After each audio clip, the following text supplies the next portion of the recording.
নমস্কাৰ সুপ্ৰভাত আপুনি চাই আছে নিউজ 18 অসম নৰ্থ ইষ্ট এয়া গুড মৰ্নিং 18 মই জয়ন্ত মাধৱ গোস্বামী আজিৰে পৰা দেশজুৰি ভাৰতীয় চিকিৎসক সন্থাৰ 24 ঘণ্টিয়া ধৰ্মঘট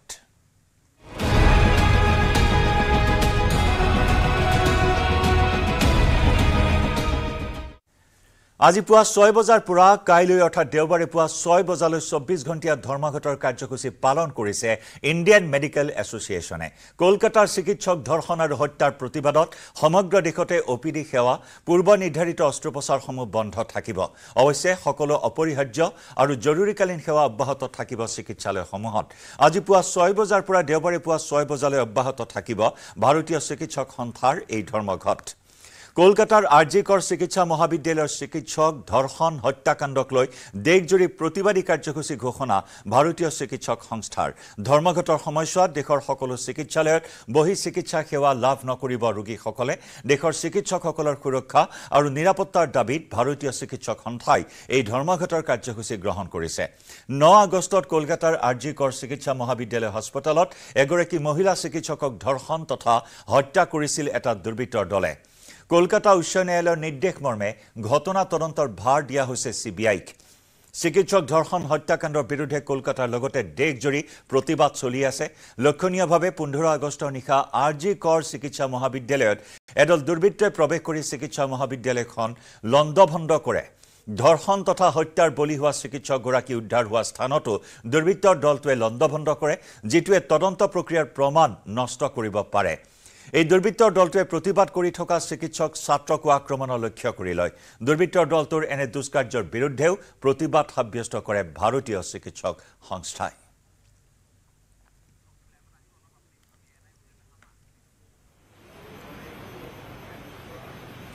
আমি দেখুৱাইছো দেশৰ বিভিন্ন প্ৰান্তৰ পৰিৱেশ এয়া বন্দাপৰ দিবলগীয়া হৈছে সাধাৰণ ৰোগীসকলে পুৱাই হাস্পতাললৈ আহিছে অপিডি সেৱাৰ বাবে আহি এই সকল ৰোগীয়ে বন্দাপৰ দিবলগীয়া হৈছে কাৰণ তলা উলমি আছে চিকিৎসালয়ত আজি দেশজুৰি 24 ঘণ্টিয়া ধৰ্মঘটৰ কাৰ্যসূচী ৰূপায়ণ কৰা হৈছে আৰু এনেকুৱা এটা পৰিৱেশ এই মুহূৰ্তত দেখিবলৈ পোৱা হৈছে যি নেকি 24/7 ব্যস্ততা হাস্পতালসমূহত সেই ব্যস্ততা আজি দিনটোত শূন্য দেখিবলৈ পোৱা হৈছে হঠিত সাংবাদিক অসীম দত্ত এই মুহূৰ্তত গুৱাহাটী মেডিকেল কলেজ হাস্পতালৰ পৰা পোনপটীয়া সম্প্ৰচাৰত সংযুক্ত হৈছে অসীম কেনেকুৱা পৰিৱেশ প্ৰত্যক্ষ কৰা হৈছে এই মুহূৰ্তত আজি অপিডি সেৱা বন্ধ থাকিব জিএমচিএইচতো জয়ন্ত চাওক যিসকল চিকিৎসকক প্ৰতিগৰাকী সাধাৰণ লোকে ভগৱান সদৃশ মানে বা ভগৱান হিচাপে তেওঁলোকক এক আসনত তেওঁলোকক বহুৱায় আৰু সেই চিকিৎসকসকলৰ যি অসুৰক্ষিত অৱস্থা সেই অৱস্থাৰ ফলতে আজি এই অচলাৱস্থা দেখিবলৈ পোৱা গৈছে সমগ্ৰ দেশত আৰু এই মুহূৰ্তত যিটো মই গুৱাহাটী মহানগৰ চিকিৎসা মহাবিদ্যালয়ত আছোঁ আৰু গুৱাহাটী মহানগৰ চিকিৎসা মহাবিদ্যালয়তো এক অভাৱনীয় পৰিৱেশৰ সৃষ্টি হৈছে আমি কেইটামান মুহূৰ্তৰ পূৰ্বে যিটো আমি ভিতৰত যেতিয়া গৈছিলোঁ ভিতৰত যোৱাৰ সময়ত বহু এনে লোকক আমি লগ পাইছিলোঁ যিসকল লোকে তেওঁলোকে কৈছিল যে তেওঁলোকৰ আজি বিভিন্ন অস্ত্ৰোপচাৰ আছিল কিন্তু সেই যিসমূহ অস্ত্ৰোপচাৰ সেই অস্ত্ৰোপচাৰসমূহ ইতিমধ্যে চিকিৎসকে আজি নহ'ব বুলি ঘোষণা কৰিছে যাৰ ফলত তেওঁলোকৰ মাজত এক হাহাকাৰময় এক পৰিৱেশৰ সৃষ্টি হৈছে কিয়নো আজিৰ দিনটোত পুৱা 6 বজাৰ পৰা সম্পূৰ্ণভাৱে অপিডি বন্ধ কৰি দিয়া হৈছে যিসমূহ অপিডি আছে সেই অপিডিসমূহ বন্ধ কৰি দিয়া হৈছে যিসমূহ চিকিৎসা সেৱা অতিকৈ জৰুৰী চিকিৎসা সেৱাৰ বাহিৰে প্ৰতিটো চিকিৎসা সেৱাৰ পৰা বিৰত আছে চিকিৎসকসকল আজি পুৱাৰ পৰা কাইলৈ পুৱা 6 বজা পৰ্যন্ত যিটো এই প্ৰতিবাদী যি কাৰ্যসূচী তেওঁলোকে গ্ৰহণ কৰিছে গতিকে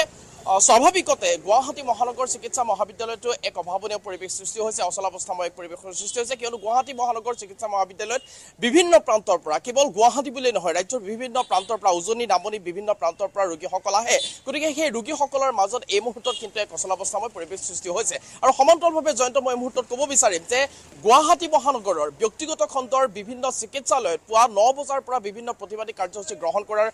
খবৰ ইতিমধ্যে আহি পৰিছে গতিকে আমি সেই খবৰো আপোনালোকক জনাম বা সেই পৰিৱেশো আমি দেখুৱাম কিন্তু গুৱাহাটী মহানগৰ চিকিৎসা মহাবিদ্যালয়ত কিন্তু এই মুহূৰ্তত প্ৰতিগৰাকী ৰোগী যিসকল ৰোগীৰ আজি বিভিন্ন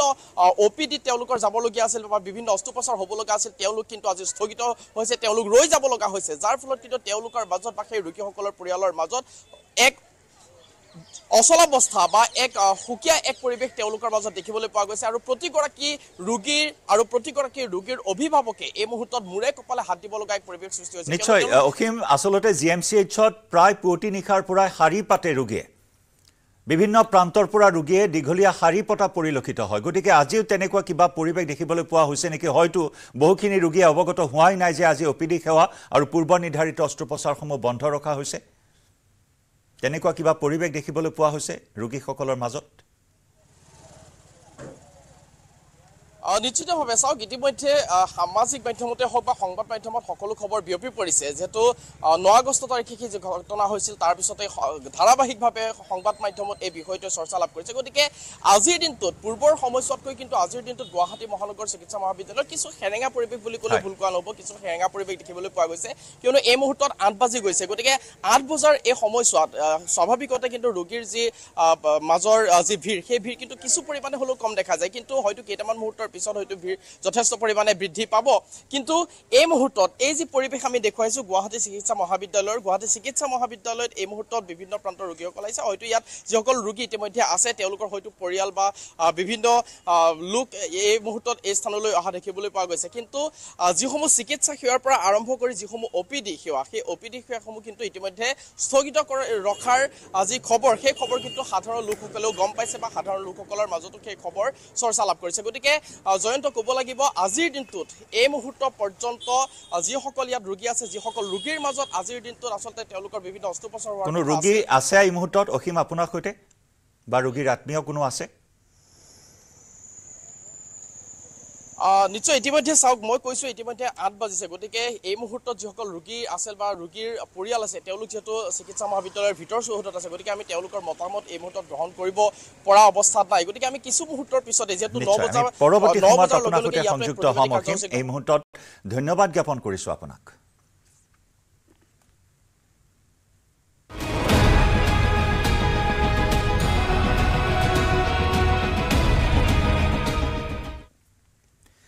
আগবাঢ়িছো পৰৱৰ্তী খবৰলৈ বঙাইগাঁৱত উৎকোচ লৈ গ্ৰেপ্তাৰ হ'ল দুই চৰকাৰী বিষয়া 16,000 টকা উৎকোচ লৈ গ্ৰেপ্তাৰ খণ্ড উন্নয়ন বিষয়া খুৰছিদা খানম আৰু সহকাৰী খণ্ড উন্নয়ন বিষয়া নেকিব আহমেদ সৃজনগ্ৰাম উন্নয়ন খণ্ড বিষয়াৰ কাৰ্যালয়ত দুৰ্নীতি নিবাৰকে অভিযান চলাই হাতে লোটে গ্ৰেপ্তাৰ কৰে দুই বিষয়াক ধৃত খণ্ড উন্নয়ন বিষয়া খুৰছিদা খানমৰ ঘৰ ডিব্ৰুগড়ত আৰু সহকাৰী খণ্ড উন্নয়ন বিষয়া নেকিব আহমেদৰ ঘৰ নলবাৰীত দুই চৰকাৰী বিষয়াক গ্ৰেপ্তাৰ কৰি মাৰাথন জেৰা চলোৱাৰ লগতে দুইৰে ঘৰত নিশা অভিযান দুৰ্নীতি নিবাৰক শাখাই খণ্ড উন্নয়ন বিষয়া খুৰছিদা খানমৰ ডিব্ৰুগড়ৰ ঘৰৰ পৰা জব্দ কৰা হৈছে 14 লাখ টকা ডিব্ৰুগড় থানা চাৰিআলিৰ খলিল মাৰ্কেটত থকা খুৰছিদাৰ ঘৰত চলিছিল অভিযান একেদৰে নেকিব আহমেদৰ ঘৰতো নিশা চলিল অভিযান এগৰাকী ব্যক্তিৰ পৰা বিল পাছ কৰাৰ নামত দুই চৰকাৰী বিষয়াই লৈছিল 16,000 টকাৰ উৎকোচ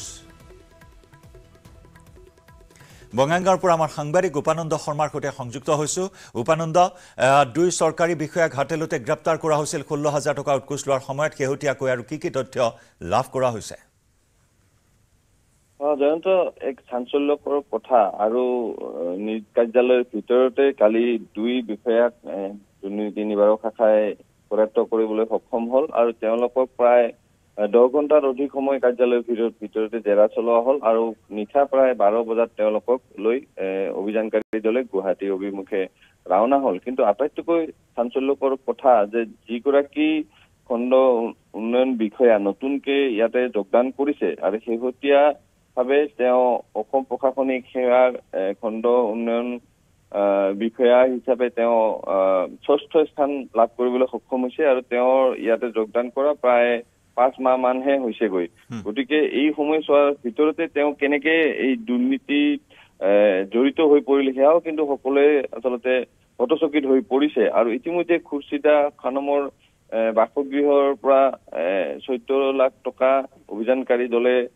উদ্ধাৰ কৰিছে একেদৰে নেকিব আহমেদৰ নলবাৰীৰ বাসগৃহতো অভিযানকাৰী দলে তালাচী চলাইছে কিন্তু তাতে কি উদ্ধাৰ কৰিব পাৰিলে সেয়া কিন্তু তথ্য লাভ কৰা নাই কিন্তু নতুনকে যোগদান কৰা এই খুৰছিদা খানম এও কেনেকে জড়িত হৈ পৰিল সেই কথা কিন্তু আচলতে হতচকিত কৰিছে আৰু টকাৰ খকে আচলতে মূৰত ধৰিছে নেকি বা এই নতুনকে যোগদান কৰা বিষয়াসকলেও আচলতে দুৰ্নীতিত এই সাম্ৰাজ্যত কেনেকে সোমাই পৰি সেই নিশ্চয় সকলোৰে চকু কপালত উঠা কাণ্ড এয়া কাৰণ আপুনি জনাইছে যে 5 মাহ হৈছে যোগদান কৰা আৰু 5 মাহৰ ভিতৰত ঘৰত ডিব্ৰুগড়ৰ ঘৰত অভিযান চলাই 14 লাখ টকা হুৱে বাৱে এনেদৰে ধন চপাইছিল উৎকোচ লৈছিল মুখ্যমন্ত্ৰীৰ দুৰ্নীতিৰ বিৰুদ্ধে জিৰ' টলাৰেন্স নীতিকো কেৰেপ নকৰে এইসকল বিষয়া কৰ্মচাৰী উপানন্দ সংযুক্ত হৈ থাকক নলবাৰীৰ পৰা আমাৰ সাংবাদিক কৈলাশ ডেকাও সংযুক্ত হৈছে কৈলাশ কি তথ্য আছে এই মুহূৰ্তত নেকিব আহমেদৰ ঘৰত অভিযান চলোৱা বুলি জানিব পৰা হৈছিল নলবাৰীৰ বাসগৃহত নিশ্চিতভাৱে জয়ন্ত চাওক চৰকাৰী দৰমহাৰে আচলতে নোযোৰা এই দুগৰাকী বিষয়াক যিহেতু কালি বঙাইগাঁৱত গ্ৰেপ্তাৰ কৰা হৈছিল আৰু দুৰ্নীতি নিবাৰক শাখাই যিহেতু উৎকোচ লৈ থকাৰ সময়ছোৱাত হাতেলোতে গ্ৰেপ্তাৰ কৰিছিল আৰু তাৰ পিছতে আচলতে নলবাৰীৰ যিগৰাকী আচলতে নলবাৰী চহৰস্থিত আচলতে যিগৰাকী খণ্ড উন্নয়ন সহকাৰী বিষয়া আছিল সেই নেকিব আহমেদ আৰু নেকিব আহমেদৰ বাসগৃহত সন্ধিয়া সময়ছোৱাৰে পৰা আচলতে আৰক্ষীৰ এটা দলে অভিযান চলাইছে আৰু 2-3 ঘণ্টাতকৈ অধিক সময় অভিযান চলাইছিল কিন্তু অভিযান কালত আচলতে কি তথ্য লাভ কৰে সেয়া কিন্তু কোনো সংবাদ মাধ্যমে হওক বা কাকো জানিবলৈ দিয়া হোৱা নাই কিন্তু দীৰ্ঘ সময় ধৰি আচলতে অভিযান চলাইছিল আৰু দীৰ্ঘ সময় ধৰি অভিযান চলোৱাৰ অন্তত আচলতে কি তথ্য পাইছে এতিয়ালৈকে জানিব পৰা হোৱা নাই যদি পৰৱৰ্তী সময়ত নিশ্চিতভাৱে ইয়াৰ তথ্য পোহৰলৈ আহিব জয়ন্ত ধন্যবাদ কৈলাশ আৰু উপানন্দ দুয়োগৰাকীকে ধন্যবাদ জনাইছো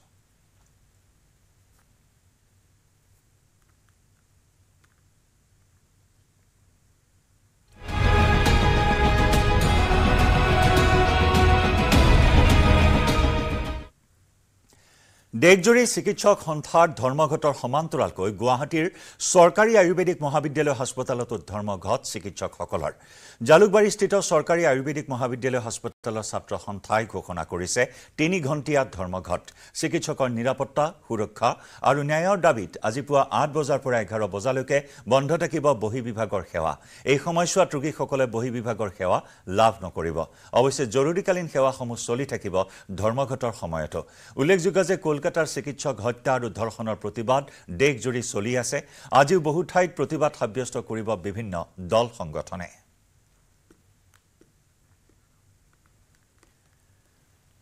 গুৱাহাটী বিশ্ববিদ্যালয়ৰ চিকিৎসালয়ত নিশা উত্তেজনা ক্ষুব্ধ শিক্ষাৰ্থীয়ে ঘেৰাও কৰিলে চিকিৎসালয়খন ছাত্ৰৰ চিকিৎসাত গাফিলতিৰ অভিযোগ সৰ্পদংশন কৰাৰ সন্দেহত চিকিৎসালয়লৈ আহিছিল ছাত্ৰজন আৰু তাৰ পিছতে প্ৰতিবাদমুখৰ হৈ পৰিল ক্ষুব্ধ শিক্ষাৰ্থীয়ে ঘেৰাও কৰিলে চিকিৎসালয়খন ছাত্ৰ চিকিৎসাত গাফিলতি কৰাৰ অভিযোগ উত্থাপন হৈছে সৰ্পদংশন কৰাৰ সন্দেহত চিকিৎসালয়লৈ অনা হৈছিল ছাত্ৰজনক কিন্তু চিকিৎসকে গাফিলতি কৰাৰ অভিযোগ আনি প্ৰতিবাদত বহিল গুৱাহাটী বিশ্ববিদ্যালয়ৰ একাংশ ছাত্ৰ ছাত্ৰী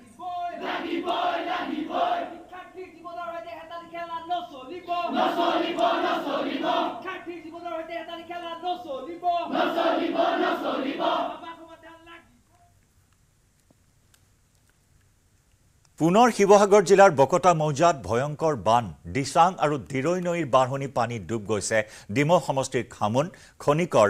ইকৰাতলি সহ বিস্তীৰ্ণ এলেকা বানপানীৰ ফলত শ বিঘা ৰুৱনি পথাৰ কঠিয়া নষ্ট হোৱাত মূৰে কপালে হাত দিবলগীয়া হৈছে খেতিয়ক ৰাইজে ইয়াৰ উপৰি ভয়াৱহ বানৰ ফলত শ পৰিয়ালৰ ঘৰ বাৰী প্লাবিত হৈ পৰাত মথাউৰি ৰাজপথৰ ওখ স্থানত আশ্ৰয় ল'বলগীয়া হৈছে বানাক্ৰান্তই ইপিনে প্ৰায়বিলাক বিদ্যালয় স্বাস্থ্য কেন্দ্ৰ বানপানীত ডুব যোৱাত অনিৰ্দিষ্ট কালৰ বাবে বন্ধ কৰি দিবলগীয়া হৈছে শিৱসাগৰৰ বান সন্দৰ্ভত আগবঢ়াইছো আমাৰ সাংবাদিক প্ৰদীপ গগৈ প্ৰতিবেদন জুলাই মাহত মাহজুৰি বানপানীত ডুব গৈ আছিলে ডিমৌ সমষ্টিৰ বহুসংখ্যক গাঁও কিন্তু এইবাৰ পুনৰ আগষ্টৰ মাজভাগৰ পৰা বানপানী এবাৰ আৰম্ভ হৈছে শিৱসাগৰ জিলাৰ ডিমৌ সমষ্টিৰ বিভিন্ন এলেকা প্লাবিত কৰিছে দিচাং আৰু দিৰৈ নদীৰ বাঢ়নি পানীয়ে এই খামুন অঞ্চল মই বৰ্তমান খামুন অঞ্চলত উপস্থিত আছো ইয়াৰ প্ৰায়বিলাক বিদ্যালয় উপস্বাস্থ্য কেন্দ্ৰ আৰু ৰুৱতি পথাৰ আৰু শ পৰিয়ালৰ বাসগৃহ বৰ্তমান বানপানীত ডুব গৈছে দাদা আপোনালোকৰ বৰ্তমান পুনৰ বানপানী আহিছে কি নদীৰ বানপানী আৰু কি ধৰণৰ ক্ষতিৰ সন্মুখীন হৈছে এতিয়া এইটো দিচাং আৰু দিৰৈ নদীৰ পানী যথেষ্ট ৰাইজৰ ক্ষতি কৰিছে কঠীয়াকে ধৰি ৰোৱা সকলো বন ঘৰ দুৱাৰ বুৰিছে আৰু ভঁৰাল বুৰি গৈছে সকলো পশুধনৰ খাদ্য নাই মানুহৰ চিকিৎসা নাই গতিকে চৰকাৰক মই অনুৰোধ জনাইছোঁ চিকিৎসা আৰু মানুহৰ খাদ্য পশু খাদ্য সকলো যোগান ধৰিবৰ কাৰণে সন্মানীয় মুখ্যমন্ত্ৰী সন্মানীয় স্বাস্থ্যমন্ত্ৰীক মই বিধায়ক থাওৰা ডিমৌ সমষ্টি বিধায়কৰ লগতে সকলোকে মই অনুৰোধ জনাইছোঁ ইয়াত যোগান ধৰিবৰ কাৰণে হয় আৰু এগৰাকী আছে আপুনি ইয়াৰ স্কুলত কৰে হয় বৰ্তমান কি পৰিৱেশ বৰ্তমান দেখিছে আমাৰ যিটো আমাৰ খেলুৱা শিক্ষা খণ্ডৰ অন্তৰ্গত আৰু আমাৰ যিটো ক্লাষ্টাৰ তাৰ এখন স্কুলৰ বাদে বাকী সকলো স্কুল এতিয়া বানৰ কবলত গতিকে আমি আৰু এই অঞ্চলটোত কি ক্ষতি বিশেষকৈ আপোনালোকে দেখিছে যে এই গোটেই অঞ্চলটো কৃষিৰ ওপৰত নিৰ্ভৰশীল ইয়াৰ মানুহৰ যিটো জনজীৱন চাকৰিজীৱী মানুহৰ সংখ্যা বেছি নাই কৃষিৰ লগত জড়িত গতিকে দুটাকৈ বানপানীয়ে তেওঁলোকক ক্ষতি কৰিছে আৰু ভাদ এই সোমাও গতিকে ডাঙৰ কথা হৈছে কঠীয়া নাই আৰু পশুধনৰ ব্যাপক ক্ষতি হৈছে আৰু যোৱাটো বানত মানুহৰ মৃত্যু হৈছে অসুস্থ হৈ গতিকে এই বৃহত্তৰ অঞ্চলটোৰ বানৰ পৰা পৰিত্ৰাণ পাবলৈ হ'লে বা নিৰাময়ৰ কাৰণে ইয়াত কিন্তু চৰকাৰে এটা বৰ ডাঙৰ মাষ্টাৰ প্লেন কৰি বান পৰিস্থিতিটো নিয়ন্ত্ৰণৰ চেষ্টা কৰিব লাগিব নহ'লে প্ৰতি বছৰে এই পৰিৱেশৰ সূচনা হৈছে এইটো মানে স্থানীয় ৰাইজৰ মতে 2007 চনৰ পিছত 2007-08 চনৰ পিছত এই 24 চনৰ পানীটো আটাইতকৈ ডাঙৰ হৈছে হয় এই ধৰণে পৰিৱেশ বৰ্তমান মই দেখাইছো আৰু এগৰাকী ব্যক্তি আছে দাদা কি সমস্যাত পৰিছে আমাৰ সমস্যা এনেকুৱা হৈছে এই যিটো বানপানী আহিছে আমাৰ থাকিবলৈ জেগা নাইকিয়া হৈছে ৰাস্তা কিনাৰত থাকিবলগীয়া হৈছে তাত গৰু ছাগলী ম'হ এনেকুৱা পৰা আমাৰ সহাৱস্থান কৰিবলগীয়া হৈছে হয় দেখুৱাইছো ইতিমধ্যে জনাইছো যে এই অঞ্চল যি সম্পূৰ্ণ বানত প্লাবিত হৈ আছে শিৱসাগৰ ডিমৌ সমষ্টিৰ খামুন অঞ্চল ইয়াৰ উপৰিও বহু সংখ্যক গাঁও বৰ্তমান দিচাং আৰু দিৰৈ নদীৰ বাঢ়নী পানীয়ে প্লাবিত কৰি ৰাখিছে যাৰ বাবে বাৰুকৈ দুৰ্ভোগ ভুগিছে জনসাধাৰণে বিশেষকৈ কম দিনৰ ভিতৰতে দুটাকৈ বানপানীয়ে বিধ্বস্ত কৰিছে এই অঞ্চলসমূহ অনাগত সময়ত লক্ষণীয় হ'ব প্ৰশাসনে কি ধৰণে সহায় সহযোগ কৰিব বা ৰাইজক কি ধৰণে সকাহ দিব আৰু ইফালে বানত বিধ্বস্ত চৰাইদেউৰ মাহমৰা সমষ্টিৰ বহুকেইখন গাঁও পূৰ্বে কেতিয়াও নেদেখা ভয়ংকৰ বানে তছনছ কৰি পেলালে ঘৰ দুৱাৰ বিস্তৰ কৃষিভূমি দিৰৈ আৰু দিচাং নৈৰ বাঢ়নী পানীয়ে বুঢ়াই পেলালে বিস্তীৰ্ণ অঞ্চল দেওবাৰৰ পৰা হোৱা বানৰ পিছতে এতিয়াও বহু লোকে ঘৰ দুৱাৰ এৰি আশ্ৰয় শিবিৰ অথবা ওখ স্থানত কটাবলগীয়া হৈছে হিংৰিজান হাঁহচৰা বৰলাইন ৰাঙলী আদৰ্শ বালিখুটি তৰাণী পথাৰ দেওবৰীয়া চকলীয়া দীঘলীয়া বটুৱা খোকামুৰা কচুমাৰী সুন্দৰপুৰ হাজোৱা গাঁও হিংৰিজান টেঙানী হাবি বগৰী চাপৰি ইত্যাদি অঞ্চল বৰ্তমানেও জলমগ্ন হৈ আছে আগবঢ়াইছো আমাৰ সাংবাদিক ঋষেশ্বৰ বৰুৱাৰ প্ৰতিবেদন হয় শেহতীয়াকৈ হোৱা বানৰ ফলত মাহমৰা সমষ্টিৰ ঠায়ে ঠায়ে আজিও অবৰ্ণনীয় পৰিৱেশত কটাবলগীয়া হৈছে বানাক্ৰান্তসকলে আৰু মই আছো বৰ্তমান মাহমৰা সমষ্টিৰ হিংৰিজানৰ 50 নং খাটৰ পথৰ ওপৰতে এককাল পৰ্যন্ত পানী হৈছিল কিন্তু বৰ্তমান পানী কিছু শুকাইছে কিন্তু ইয়াৰ পিছতো শিবিৰত থাকিবলগীয়া হৈছে বানাক্ৰান্তসকলে যিহেতু এতিয়াও ঘৰ বাৰীসমূহ পানীৰ তলত আছে আৰু এয়া হৈছে পথাৰত এতিয়া পানীৰে উপচি পৰিছে ফলত পথাৰত কেনে ধৰণৰ পৰিৱেশৰ সৃষ্টি হৈছে অৰ্থাৎ ধান কি হ'ব যি ৰোৱা হৈছিল সেইসমূহ কি হ'ব এতিয়া সেয়া সহজে অনুমেয় আৰু একাংশই আকৌ ওখ স্থানত কটাবলগীয়া হৈছে আমি কথা পাতিম স্থানীয় লোক আছে কেৱল হিংৰিজান অঞ্চলেই নহয় ইয়াৰ অঞ্চলৰ আশে পাশে কচুমাৰী অথবা ৰাঙলী অথবা বিভিন্ন ঠাইত এতিয়াও অবৰ্ণনীয় পৰিস্থিতি কেনে ধৰণৰ পৰিৱেশ বৰ্তমান আমাৰ পৰিৱেশ বহুত বেয়াকৈ চলিছে কিন্তু 12 তাৰিখৰ পৰা এনেকুৱা বানপানী আহিলে মানে ৰাতি আমি শুই থকা অৱস্থাত পানী সোমাইছে ঘৰৰ ভিতৰৰ পৰা এটা বস্তু আমি তুলিছো পালেঙত য'ত ত'ত বস্তুখিনি বাগৰি গৈছে পানীত তথাপি ওলাই চাইছো বাহিৰত এই বাটতো পানী হৈ গ'ল এতিয়া কোনো মতে ল'ৰা ছোৱালীক লৈ ওলাই আমি এই স্কুলটোৰ ওচৰত গৈছো শিবিৰত এতিয়াও মানুহ আছে এতিয়াও আছে শিবিৰত মানুহ আৰু তাতে খোৱা বোৱা পানী শুকাইছে নেকি পানী অলপ শুকাইছে এতিয়া এই বাটত কমাই গ'ল না এক আঁঠুকৈ পানী আছিলে ইয়াত আপোনাৰ ওচৰলৈ আহিছো কেৱল হিংৰিজানেই নহয় ওচৰে পাজৰে বহু অঞ্চল প্লাবিত হৈছিলে কোনকেইটা অঞ্চল মানে আমাৰ এই ওচৰে পাজৰে দেখা এইফালে আমাৰ 7 নম্বৰ আছে 7 নম্বৰত হৈছে ৰাঙলীত হৈছে পানী তাৰপিছত এইফালে আমাৰ হিংৰিজান বামলাইন বুলি কয় সেইফালেও পানী হৈছে আমাৰ তেলবাৰী লাইন ফালেও পানী হৈ গৈছে সব ফালে পানীয়ে হৈ গৈছে মানে এই মানুহবোৰ কলৈ গৈছিলে ক'ত থাকে মানুহবোৰ এতিয়া বৰ্তমান আমাৰ চেণ্টাৰটো ইয়াতে দিছিলে আমাৰ হাছৰা স্কুলতে দিছিলে কিন্তু মানে স্কুলটো সৰু কাৰণে মানে থাকিবলগীয়া খোৱা বোৱাটো বনোৱা ব্যৱস্থাটো কম মানে বস্তুকেইটা আনি দিছিলে চৰকাৰ কিন্তু বনাবলৈ সুবিধা মানে অকল বস্তু বাচন বৰ্তনকেইটা আছিলে কিন্তু খৰি নাছিলে কেনেকুৱা গাঁৱৰ ওচৰ পাজৰে কেইঘৰমান আছিলে সিহঁতিয়ে মানে আমাক আহি সহায় সহযোগ কৰিছে আৰু আগতে এনেকুৱা বান এই অঞ্চলত হৈছে নে এই এনেকুৱা বানটো আগতে এনেকুৱা হোৱা নাই মানে এবাৰ প্ৰথম হৈছে আৰু হৈছিলে মানে কম হৈছিলে মানে কিন্তু এতিয়া যেনেকুৱা অৱস্থা হৈ আছে যে এতিয়া পানী যদি শুকাই গ'লেও ঘৰত মানুহ থাকিব নোৱাৰিব মানে এনেকুৱা অৱস্থা হৈ গৈছে মানে হয় এনেধৰণে এতিয়া হিংৰিজান শিঙিৰজান কচুমাৰী খোকামৰাকে ধৰি মাহমৰা সমষ্টিৰ কেইবাটাও অঞ্চলৰ ৰাইজে এতিয়া এনেধৰণৰ অবৰ্ণনীয় পৰিস্থিতিৰ মাজতে কটাবলগীয়া হৈছে যদিও বা শিবিৰ দিছে শিবিৰৰ কিছু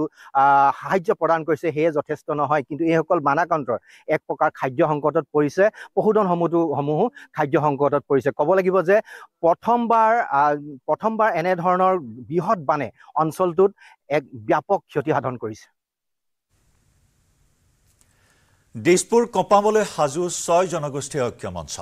22 আগষ্টত প্ৰতিবাদৰ হুংকাৰ দিছে 6 জনগোষ্ঠী ঐক্য মঞ্চই চৰকাৰৰ বিৰুদ্ধে ক্ষোভ সংগঠনটোৰ জনজাতিকৰণক কেৱল চৰকাৰৰ ইস্যু বুলি কটাক্ষ 26ৰ পূৰ্বে জনজাতিকৰণ কৰাৰ দাবী জনাইছে চৰকাৰক প্ৰতাৰণা প্ৰবঞ্চনা ৰাজনীতি এইবোৰ আমি উভুৰাই ফেলাই 26ৰ বিধানসভা ইলেকশ্যনৰ আগমুহূৰ্তত ৰাজনৈতিকভাৱে কেনেকৈ উত্তৰ দিব লাগে সেই উত্তৰ দিয়াৰ কাৰণে কিন্তু অসমৰ 6টা জনগোষ্ঠী আমি একত্ৰিত হৈছোঁ আৰু আমি এইখন চৰকাৰৰ দুৰ্বলতা কি আছে গোটেইখিনি আমি লিখিত আকাৰে আমি উলিয়াইছোঁ অন্তৰত আমি কেনেকৈ সিহঁতক হলটেকত পেলাব লাগে সেইখিনি কিন্তু পেলাম চৰকাৰে বিষয়টো মানে কেনেকৈ মীমাংসা কৰে চৰকাৰৰ কথা তো কোনোবাই নিজৰ ৰাজনৈতিক লাভালাভৰ কাৰণে নিজৰ ৰাজনৈতিক তেওঁলোকৰ সুবিধাৰ কাৰণে যদি 6 জনগোষ্ঠীক জনজাতিকৰণত বাধা কৰিব লাগে বুলিয়ে কৰি আছে চৰকাৰক সন্তুষ্ট কৰিব লাগে বুলিয়ে যদি কৰি আছে সেই ধৰণৰ কথাটো সদায় আৰু এটা 6টা জনগোষ্ঠীক আপোনালোকে এনেকৈ নটংকি কৰি থাকিলেতো নহ'ব তো আমি বিগত সময়ত বিজেপি চৰকাৰখনৰ কাম কাজ আমি ডেফিনেটলি আমি চাইছোঁ ৰাইজে চাইছে যদি চৰকাৰখনে আমাৰ আস্থা আমাৰ বিশ্বাসক যদি সম্পূৰ্ণ উলংঘা কৰে বিপৰীত ধৰ্মী কাম কৰে তো ডেফিনেটলি নিৰ্বাচনত তাৰ প্ৰত্যুত্তৰ ৰাইজে দিব চৰকাৰখনক আমিও দিবলৈ বাধ্য তাৰ কাৰণে কাৰণ আমাৰ কথা হৈছে যে জনজাতিকৰণটো আমাৰ ন্যায্য দাবী আৰু দাবীটো পূৰণ কৰিব লাগে এইবাৰ আলোচনা কিন্তু বিগত দিনসমূহৰ দৰে অসম চৰকাৰৰ লগত আলোচনা নহ'ব কাৰণ এইবাৰ সেইসকলৰ লগতহে আমি আলোচনা কৰিম যিসকলে যি বৰমূৰীয়া বা যি ৰজা ঘৰৰ সদস্য বা বিষয়ববীয়াই আমাৰ সমস্যাটো সমাধানৰ পথ প্ৰশস্ত কৰিব পাৰিব সেয়া দিল্লীৰ মঞ্চত হ'ব লাগিব গতিকে এইটো স্পষ্ট কথা আৰু বিগত সময়ত আমি প্ৰমাণ কৰি দিছোঁ যে আন্দোলন আমি যিদৰে কৰি আহিছোঁ এই আন্দোলনবিলাক শান্তিপ্ৰিয় হৈছে আৰু জংগী কৰিবৰ কাৰণে আমাক বাধ্য নকৰাব বুলি আমি আগতেও কৈছোঁ এতিয়াও পুনৰ কৈছোঁ কিন্তু এইবাৰ আমি এটা কথা টাইম ছাত্ৰ সন্থা আৰু 6 জনগোষ্ঠী ঐক্য মঞ্চে জনাব বিচাৰোঁ যে এইবাৰ আন্দোলন কিন্তু ৰাজপথত হোৱাৰ লগতে ৰাজনৈতিকভাৱে আন্দোলন হ'ব মাৰ্ঘেৰিটাৰ নতুন দলঙত অঘটন দলঙৰ পৰা বুঢ়ীডিহিং নৈত জঁপিয়ালে এজন যুৱকে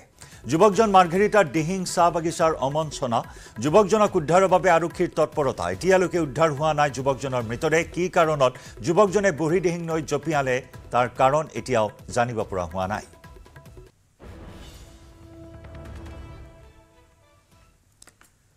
প্ৰথমে প্ৰাক্তন এনডিএফবি আৰু এইবাৰ প্ৰাক্তন আলফা নেতাৰ নাম লৈ দখল কৰিলে YBYৰ খলনায়কৰ তালিকাত স্থান গহপুৰত অনিৰামৰ সৈতে মেল মিটিং পাতি YBYৰ প্ৰতি ৰাইজক আকৰ্ষিত কৰিছিল সালফা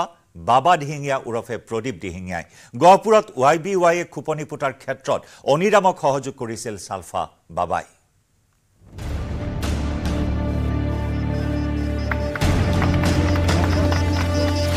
এইবাৰ YBYৰ খলনায়কৰ তালিকাত সালফাৰ নাম তিনিআলিৰ পানীগুণ্ডা অনিৰাম বসুমতাৰীৰ সহযোগী গহপুৰৰ সালফা বাবা দিহিঙীয়া উৰফে প্ৰদীপ দিহিঙীয়াৰ বিৰুদ্ধে ভুক্তভোগীৰ ক্ষোভ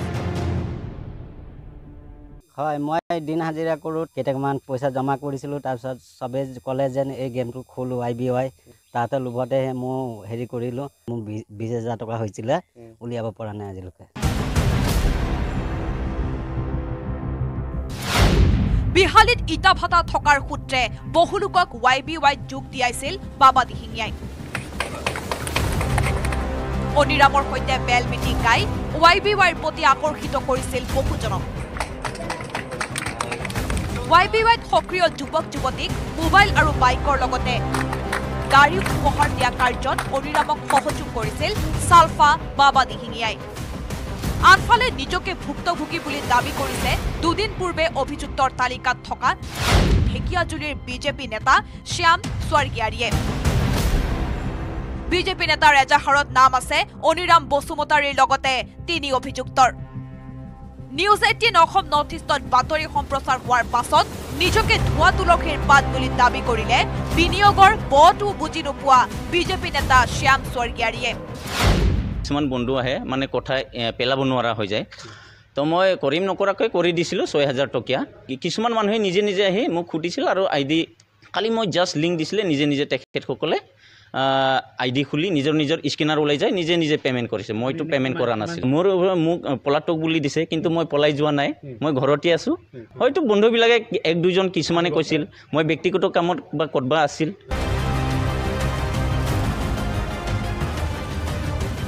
আত্মসমৰ্পণকাৰী নেতাৰ কান্ধত লবি নিজকে এনডিএফপি নেতা বুলি দাবী কৰা অনিৰাম বসুমতাৰীৰ লগতে বিজেপি নেতা শ্যাম স্বৰ্গীয়াৰীৰ এজাহাৰত নাম আছে গহপুৰৰ শিক্ষক মিথিংগা নাৰ্জাৰী আৰু দফলাগড় চাহ বাগিচাৰ জনৈক বিমল তাঁতীৰ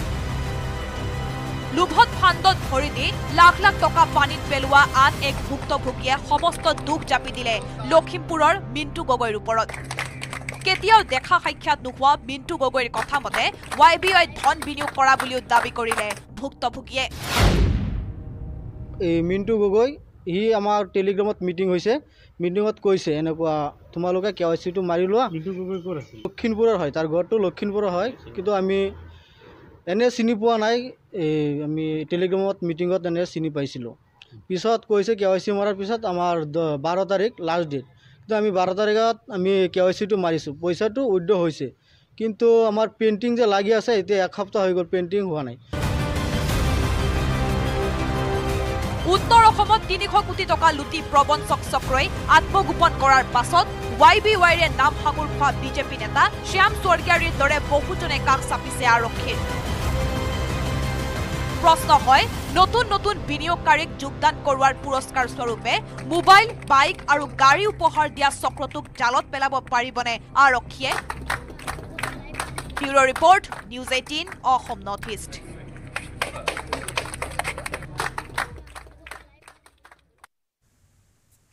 কাছাৰৰ সোণাইত মৰেল পুলিচিঙৰ ঘটনা বিদ্যালয়ৰ সন্মুখত দুই ভিন্ন ধৰ্মী যুৱক যুৱতীয়ে কথা পাতি থকাৰ বাবেই গুৰুলাগুৰুলকৈ প্ৰহাৰ কৰিলে একাংশ উন্মাদ লোকে ইমানতে ক্ষান্ত নাথাকি যুৱতীগৰাকীৰ ওপৰতো একাংশই চলালে পুলিচগিৰি ছ'চিয়েল মিডিয়াত ভাইৰেল হৈছে দলবদ্ধ প্ৰহাৰৰ এই ভিডিঅ' কথা পতাই কাল হল যুৱক যুৱতীৰ দলবদ্ধ আক্ৰমণৰ বলি যুৱক যুৱতী কোনোৱে চৰিয়াইছে কোনোৱে লাঠিৰে কৰিছে প্ৰহাৰ ছ'চিয়েল মিডিয়াত ভাইৰেল ভিডিঅ' কাছাৰৰ সোণাইৰ নৰসিংহপুৰত সংঘটিত হৈছে মৰেল পুলিচিঙৰ ঘটনা বিদ্যালয়ৰ সন্মুখত ৰৈ কথা পাতি আছিল দুই যুৱক যুৱতীয়ে কথা পাতি থকাৰ সময়তে হঠাৎ মৰেল পুলিচ ৰূপী একাংশই যুৱক যুৱতীক উপস্থিত হৈ বেয়াকৈ মাৰধৰ কৰি আখুৰিক তৃপ্তি লয় কোনো দয়া মমতা নোহোৱাকৈ এজাক উন্মাদ লোকে খুটাত বান্ধি ওপৰ জুবৰি প্ৰহাৰ কৰাত তেজেৰে লুতুৰি পুতুৰি হয় যুৱকজন ইমানতে ক্ষান্ত নাথাকি একাংশ পুৰুষ মহিলায়ো যুৱতীগৰাকীৰ ওপৰতো চলালে পুলিচগিৰি ইফালে যুৱক যুৱতীহালক উন্মত্ত লোকসকলৰ কবলৰ পৰা উদ্ধাৰ কৰাৰ বিপৰীতে একাংশই মোবাইলত কৰে ভিডিঅ' পৰৱৰ্তী সময়ত ঘটনাস্থলীত আৰক্ষী উপস্থিত হৈ উদ্ধাৰ কৰে আহত যুৱক যুৱতীহালক এই ঘটনাক লৈ অঞ্চলটোত সৃষ্টি হৈছে তীব্ৰ চাঞ্চল্য এই ঘটনাই পুনৰবাৰ উদঙালে ৰাজ্যৰ প্ৰান্তে প্ৰান্তে একাংশই চলাই গৈছে মৰেল পুলিচিং ভিডিঅ'টোত থকা আক্ৰমণকাৰীসকলক বিচাৰি উলিয়াই শাস্তি প্ৰদান কৰিব পাৰিবনে আৰক্ষীয়ে শিলচৰৰ পৰা আখিৰাণী দাসৰ report news 18 Assam north east ইয়াৰে সৈতে সময় হ'ল গুড মৰ্ণিং 18ৰ পৰা বিদায় লোৱাৰ খন্তেক বিৰতিৰ পিছতে লৈ আহিম দ্ৰুত সংবাদ নমস্কাৰ মাইথান ষ্টিল নহয়